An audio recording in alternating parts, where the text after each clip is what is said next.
Jain sir, Shriman, 1 officer, 5 JCO, 5 ANOs, 14 PI, 2 police, 2 medical team and 190 cadets are present for your Sainik Summit. Hands up. Jain sir.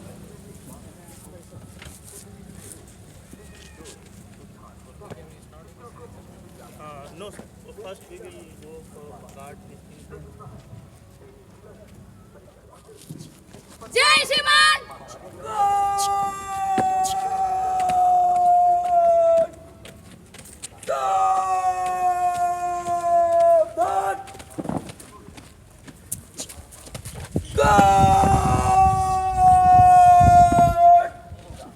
General salute. Salame. Sas.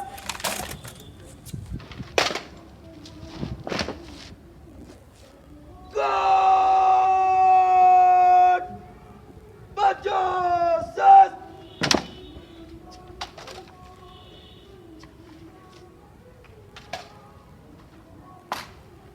Jai Shriman.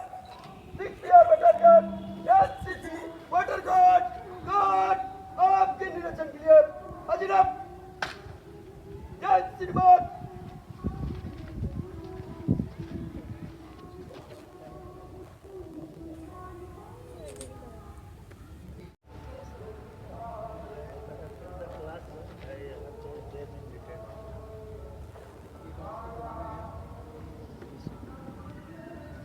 RDC में था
जय श्रीमान. Guard को विसर्जन करने की आज्ञा चाहता हूँ. जय श्रीमान.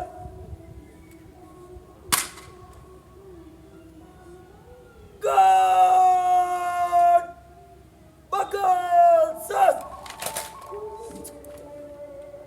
गार्ड. संतरी खड़ा रहे. सस गार्ड. विसर्जन.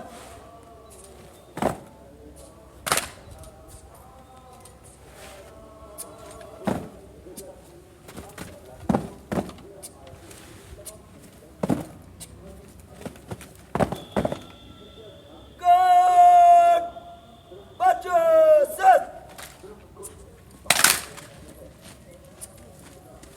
God, wisdom! जल्दी जा जल्दी. मैक्सिमम पहली बार ये इसको छोड़ दो.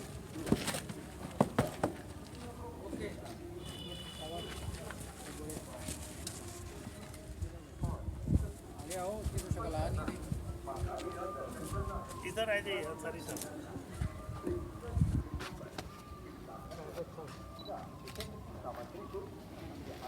सर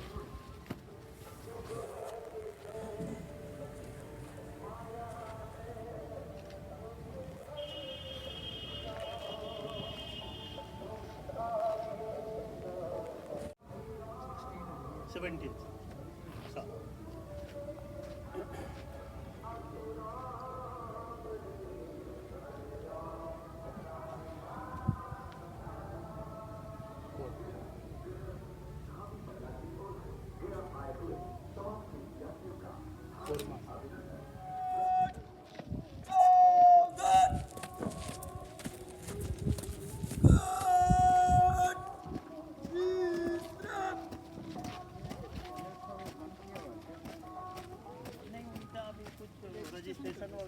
है सर, एडमिशन करवाते हैं बच्चे।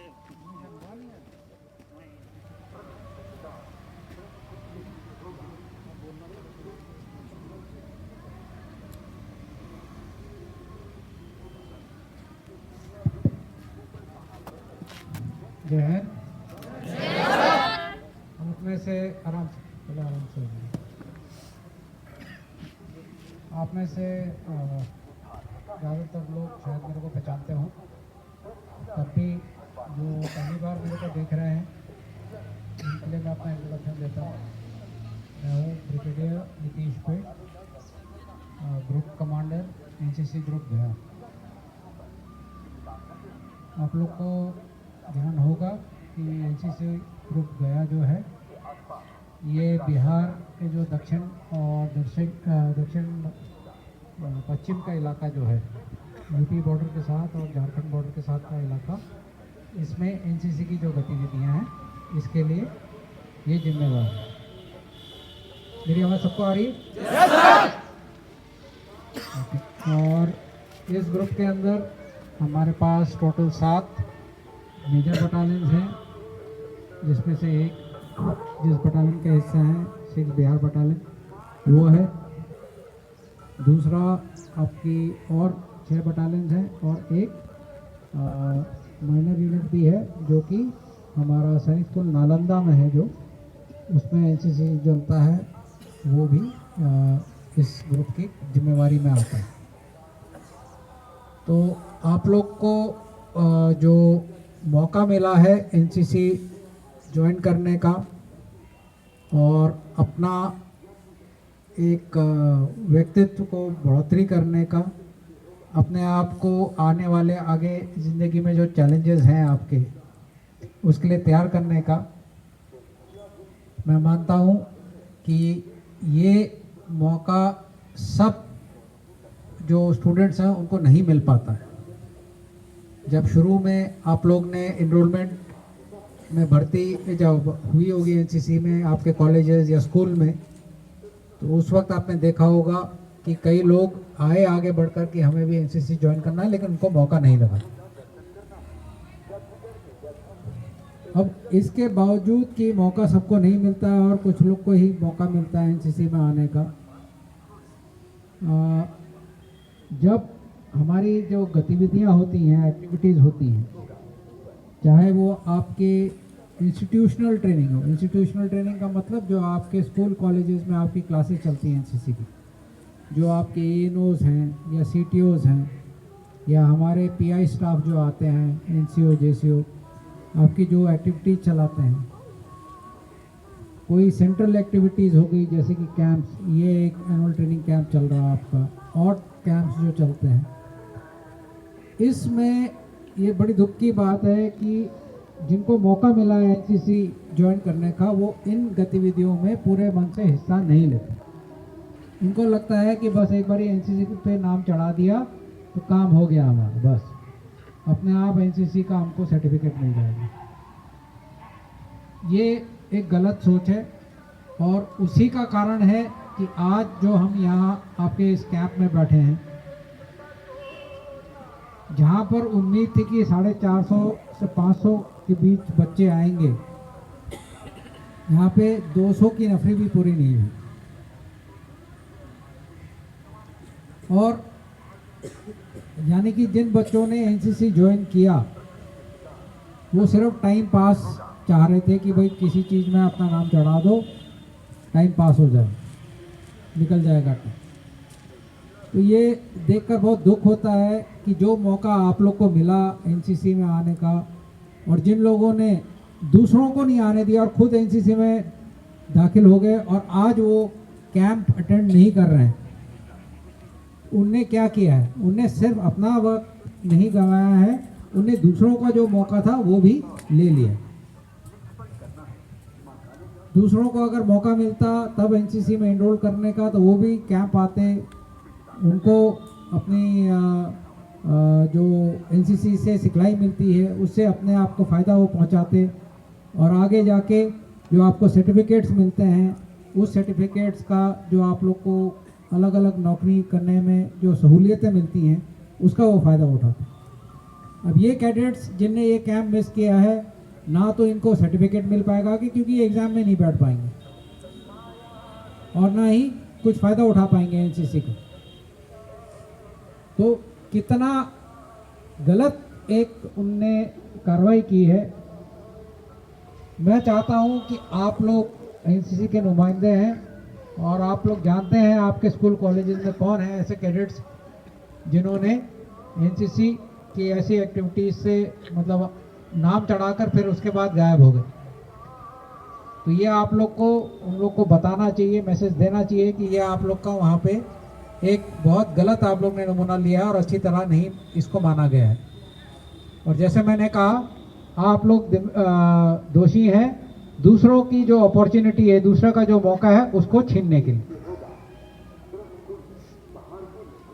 आप समझिए एनसीसी में आपके ऊपर जो ट्रेनिंग करी जाती है, आपके ऊपर जो एडमिनिस्ट्रेशन का खर्चा करते हैं, खाने पीने का, रहने का, इतना कैंप ऑर्गेनाइज करना, एक्टिविटीज ऑर्गेनाइज करना, इतने लोगों को, फौजियों को, आपके टीचर्स, आपके जो ट्रेनर्स हैं, उनको चलाने में गवर्नमेंट कितना खर्चा कर रही है और उस खर्चे को ऐसे व्यर्थ जाने देना तो एक बहुत ही गलत उदाहरण। मैं उम्मीद करता हूं आप में से जो इस वक्त पहला अपना कैंप कर रहे हैं, खासकर एलटी वाले, क्योंकि जेडी में तो एक ही कैंप होता है, आप लोग अगले साल भी कैंप अटेंड करेंगे। क्योंकि अभी क्या हुआ, इतने लोगों ने जिनने अटेंड नहीं किया है पहला कैंप, वो दूसरे कैंप में तो वैसे नहीं आ सकते, और जिसने दूसरा कैंप था, थर्ड ईयर वाला था, उसने अभी अटेंड नहीं किया है तो वो अपना सर्टिफिकेट एग्जाम नहीं दे पाएगा। तो ये आप लोग अपना इंश्योर करेंगे कि आप अपना प्रोग्राम, अपना टाइमिंग ऐसा बनाएं कि नेक्स्ट जब भी आप लोग का कैंप होता है, दूसरा कैंप होता है, आप पक्का उसको अटेंड करिए। नहीं तो ये बोलकर कि मैं एनसीसी कर रहा हूँ कोई फ़ायदा नहीं, क्योंकि उसका आप फ़ायदा कुछ नहीं उठा सकते, ना आपको सर्टिफिकेट मिलेंगे, ना ही उस सर्टिफिकेट का होने वाले फ़ायदे का आप कुछ कर पाएंगे। नेक्स्ट पॉइंट जो मैं बोलना चाहता हूँ वो है कि आने वाले दिनों में अब जनवरी के आखिर से फरवरी मार्च तक के बीच में आप लोग के सर्टिफिकेट एग्ज़ाम जो भी आप लोग को लागू है, जेडी वाले हैं तो आपको ए सर्टिफिकेट का एग्ज़ाम लागू है, और अगर आप एसडी वाले हैं तो किसी को बी का होगा, किसी को सी सर्टिफिकेट का लागू होगा। तो आने वाले इन महीनों में आपके ये एग्ज़ाम्स कंडक्ट किए जाएंगे। अभी कुछ बदलाव किए गए हैं एग्ज़ाम की तरतीब करने में, ये आप लोग को शायद बता दिया गया होगा, बताया गया है? Yes sir. हाँ, क्या चेंज है और ए और बी सर्टिफिकेट के एग्ज़ाम की तरतीब में? कौन बोलेगा? हाँ, कोई भी। अभी यस सर बोला आप लोग ने बहुत जोरों से। हाँ बोलो बेटा। सर इसमें ओएमआर सीट पर हम लोग का एग्जाम होगा, ऑब्जेक्टिव टाइप का होगा एग्जाम। हाँ बैठिए, गुड, बिल्कुल सही बोला कैडेट। क्या नाम है आपका? वैष्णवी कुमारी। वैष्णवी कुमारी ने अपना जो जवाब दिया सही बताया है। आपके जो एग्ज़ाम्स होंगे अब ए एंड बी का, सी वाला तो अभी नहीं, but A and B certificate के जो एग्ज़ाम होंगे वो आपका ओएमआर शीट बेस्ड होंगे। ओएमआर शीट्स में आप लोग ने आज से पहले एग्ज़ाम दिए हैं किसी ने? कहाँ दिए हैं? Board exam. बोर्ड एग्जाम में ओएमआर शीट कहाँ आती है? कौन से वाले टेस्ट में आती है?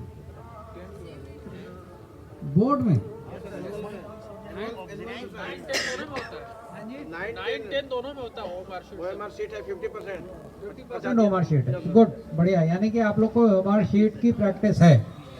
हमें सिर्फ ये डाउट था कि ओएमआर शीट की आपको प्रैक्टिस है कि नहीं।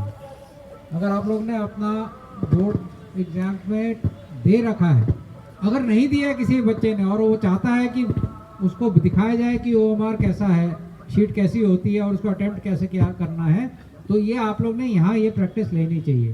पूछिए कि सर हमने ओएमआर शीट नहीं देखी, ऐसा कैसी होती है, ज़रा दिखाइए हमें।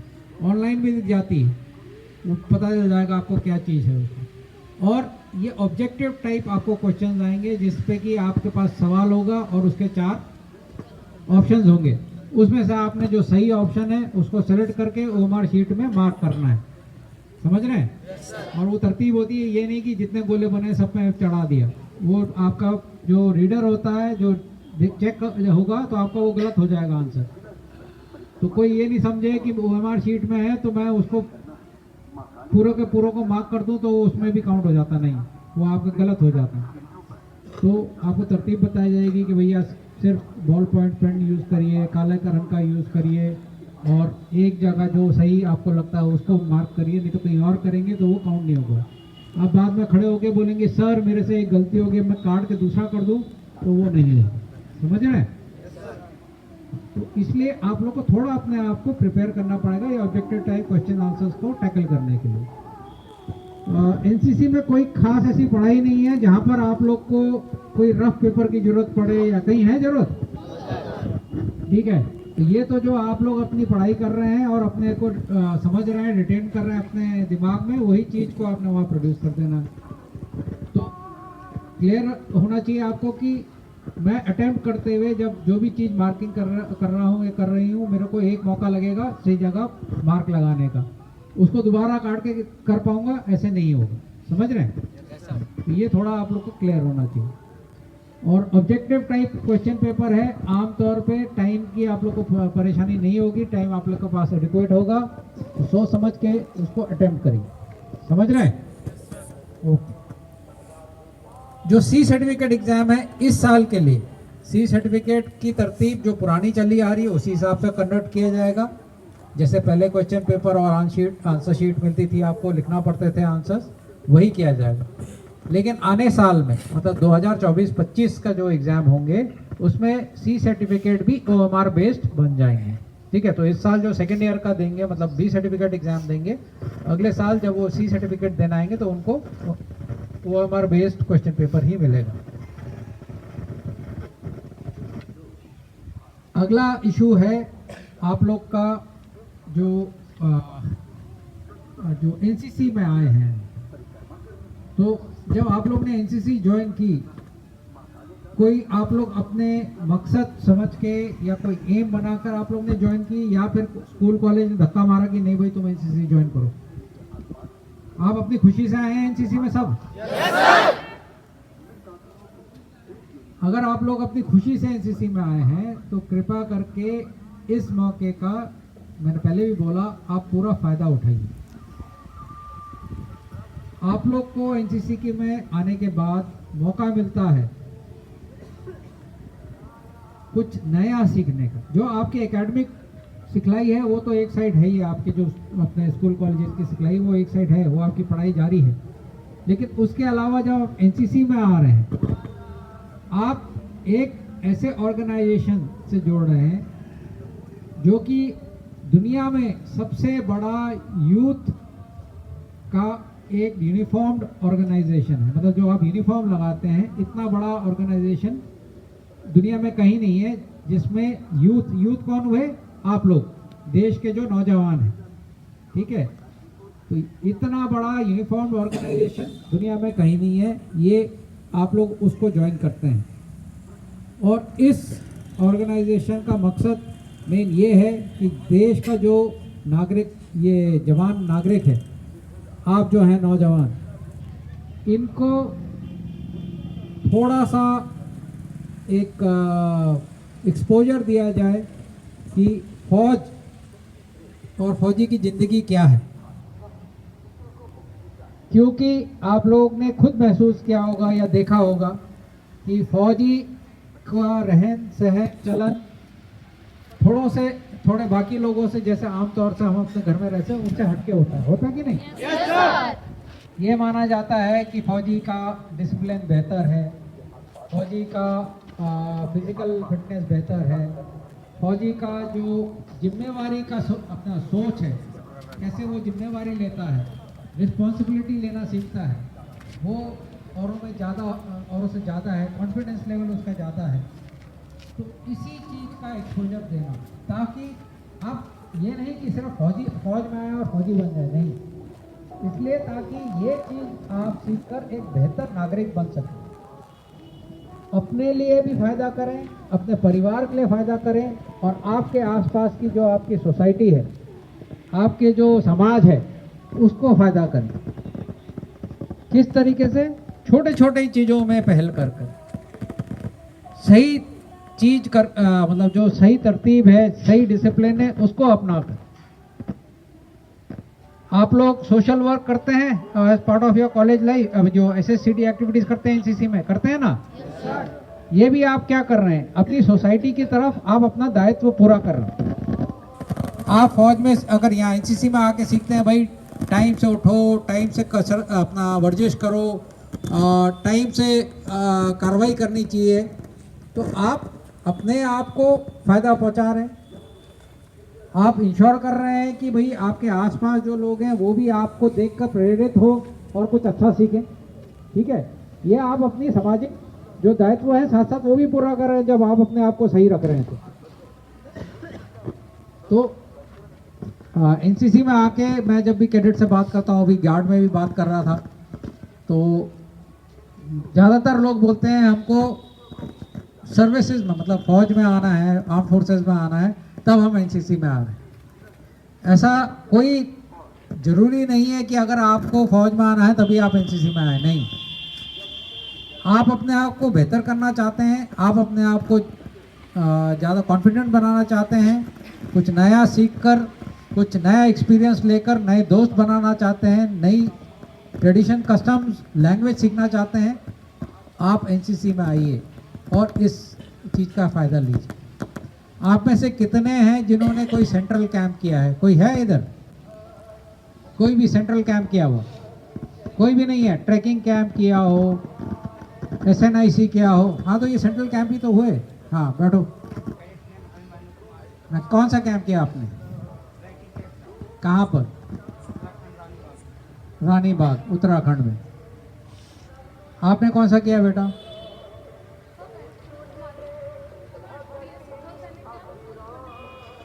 Okay, good. आप दिल्ली गए थे?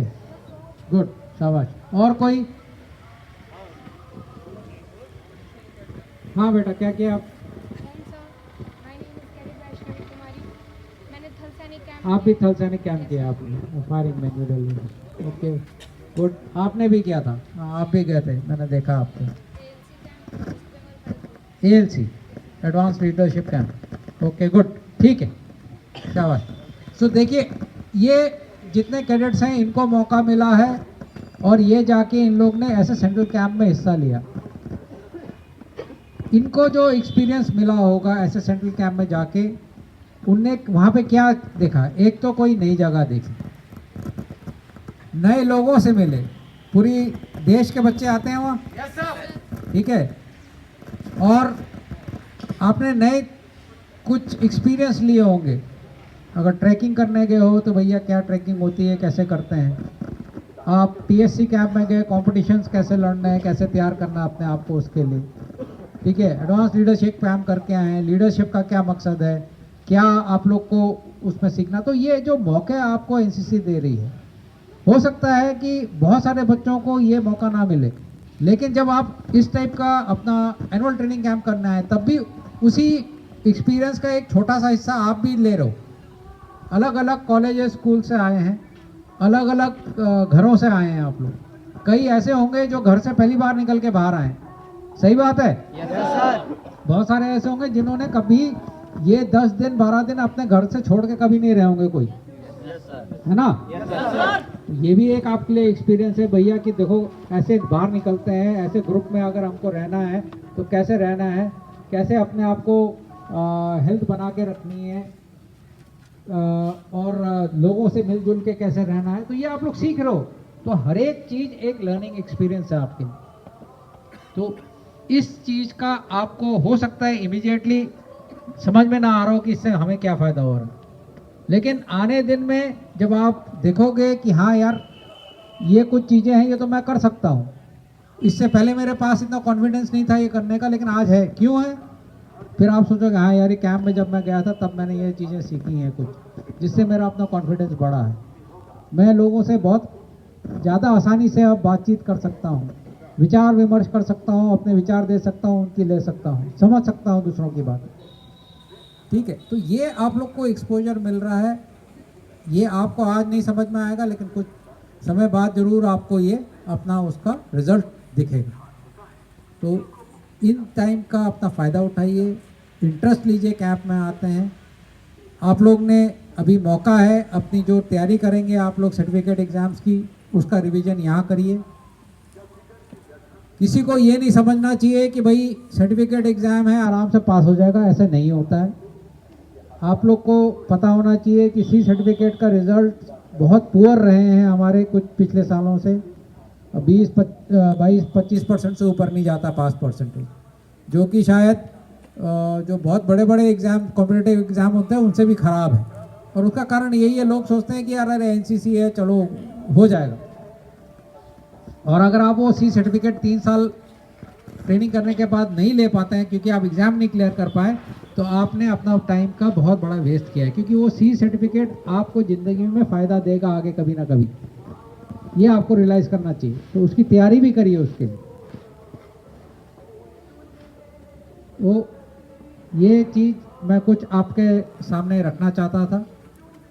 मुझे उम्मीद है कि आप लोग ने पिछले 5-6 दिन में जो थोड़ी बहुत ट्रेनिंग ली है उसमें आप लोग ने अपने आप को कुछ और बेहतर पाया होगा। और आने दिन में जो आप लोग की ट्रेनिंग चलेगी, आप लोग कोशिश करिए कि अपने सवाल जवाब करके जो भी डाउट्स हैं कि भाई हमने एग्ज़ाम के लिए कैसे प्रिपेयर करना है, क्या प्रिपेयर करना है, तो उस चीज़ समझ में नहीं आ रही, कोई सब्जेक्ट में परेशानी है तो उसकी गाइडेंस लीजिए यहाँ पर।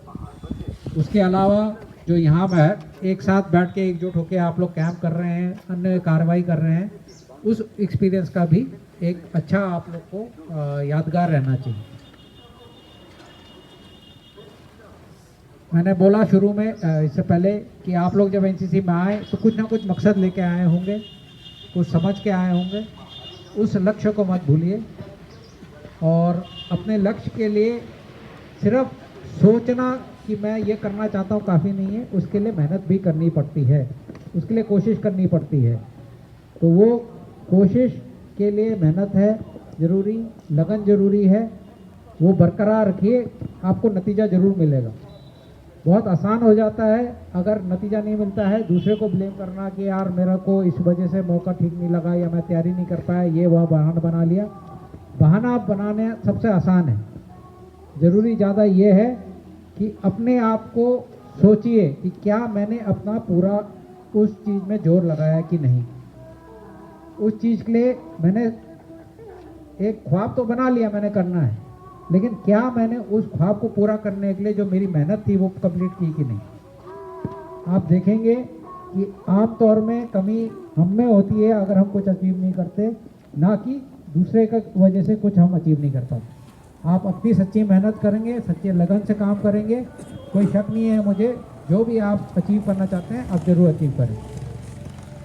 मेरी तरफ से आप सबको बहुत बहुत शुभकामनाएं। अच्छा करिए, खुश रहिए, मौसम अच्छा है, इस मौसम का फ़ायदा उठाते हुए अच्छी तरह ट्रेनिंग करिए और एक अच्छी एक्सपीरियंस यहाँ से लेकर जाइए। जय हिंद, धन्यवाद।